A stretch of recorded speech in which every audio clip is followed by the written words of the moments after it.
गौतम बुद्ध और अंगुलिमाल डाकू की कहानी। बहुत समय पहले की बात है। भारत की पवित्र धरती पर एक महान महापुरुष हुए जिन्हें संसार गौतम बुद्ध के नाम से जानता है। वे करुणा, शांति और अहिंसा का संदेश देने वाले थे।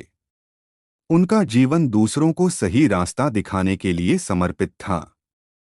उसी समय कोसल राज्य के घने जंगलों में एक भयानक डाकू रहता था जिसका नाम था अंगुलिमाल। उसका नाम सुनते ही लोग कांप जाते थे। कोई भी उस जंगल से गुजरने की हिम्मत नहीं करता था। लेकिन अंगुलिमाल हमेशा से ऐसा नहीं था। उसका असली नाम अहिंसक था। वह बचपन में बहुत ही बुद्धिमान, शांत स्वभाव का और पढ़ाई में तेज था। उसके माता पिता उसे बहुत प्यार करते थे और उसका गुरु भी उससे बहुत प्रसन्न रहता था। वह अपने गुरु का सबसे प्रिय शिष्य था। लेकिन गुरु के दूसरे शिष्य उससे जलते थे। उन्हें डर था कि कहीं अहिंसक उनसे आगे न निकल जाए। धीरे धीरे उन्होंने गुरु के मन में उसके खिलाफ जहर भरना शुरू कर दिया।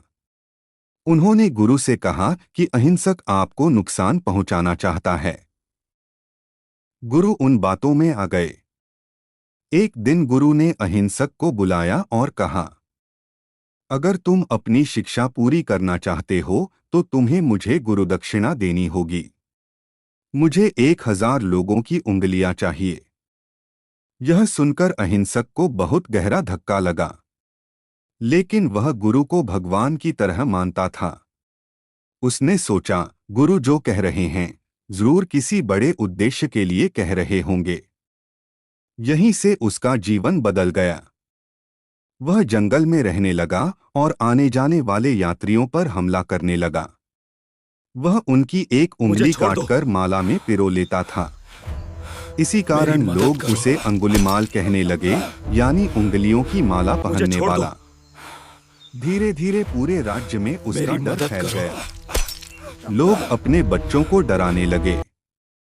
अगर ज्यादा बाहर गए तो अंगुलिमाल आ जाएगा। समय बीतता गया। अंगुलिमाल की माला में 999 उंगलियां हो चुकी थीं। अब उसे बस एक और उंगली चाहिए थी। लेकिन अब जंगल में कोई आने जाने वाला बचा ही नहीं था। तभी किसी ने उससे कहा, तुम्हारी माँ अभी जिंदा है। यह सुनकर उसका दिल कांप गया। एक पल के लिए वह रुक गया। लेकिन फिर उसका दिमाग अंधा हो चुका था। उसने सोचा, मुझे अपना काम पूरा करना ही होगा। और वह अपनी ही माँ को खोजने निकल पड़ा। उसी समय गौतम बुद्ध ध्यान में थे। उन्होंने देखा कि अगर आज अंगुलिमाल अपनी माँ को मार देगा तो उसका पतन हमेशा के लिए हो जाएगा। करुणा से भरे बुद्ध स्वयं उस जंगल की ओर चल पड़े।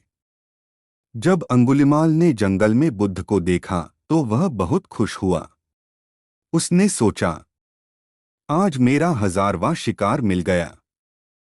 वह तलवार लेकर बुद्ध की ओर दौड़ा। लेकिन एक अजीब चमत्कार हुआ। बुद्ध धीरे धीरे चल रहे थे, फिर भी अंगुलिमाल पूरी ताकत से दौड़ने के बावजूद उनके पास नहीं पहुंच पा रहा था। थककर वह चिल्लाया, रुको साधु, रुको। बुद्ध शांत स्वर में बोले, अंगुलिमाल, मैं तो रुक चुका हूं। तुम कब रुकोगे? ये शब्द अंगुलिमाल के दिल में तीर की तरह लगे। उसने पूछा, आप क्या कह रहे हैं? आप तो चल रहे हैं और मैं रुका हूं। बुद्ध बोले, मैंने हिंसा, क्रोध और नफरत छोड़ दी है, बस इसलिए मैं रुक गया हूं। अंगुलिमाल, यही उचित लेकिन समय है तुम रुकने अब का। भी हिंसा के रास्ते अब इस पर चल तलवार की रहे कोई हो, आवश्यकता इसलिए नहीं। तुम नहीं रुके हो। ये बातें सुनकर अंगुलिमाल के हाथ से तलवार गिर गई। उसे पहली बार एहसास हुआ कि वह कितना गलत रास्ते पर चल पड़ा है। उसकी आंखों से आंसू बहने लगे। वह बुद्ध के चरणों में गिर पड़ा और बोला, भगवान, मुझे माफ कर दीजिए। मैंने बहुत बड़े पाप किए हैं। मुझे सही रास्ता दिखाइए। बुद्ध ने करुणा से कहा, अंगुलिमाल, अगर मन से पश्चाताप हो तो हर इंसान बदल सकता है। उसी दिन अंगुलिमाल ने हिंसा का रास्ता छोड़ दिया और बुद्ध का शिष्य बन गया।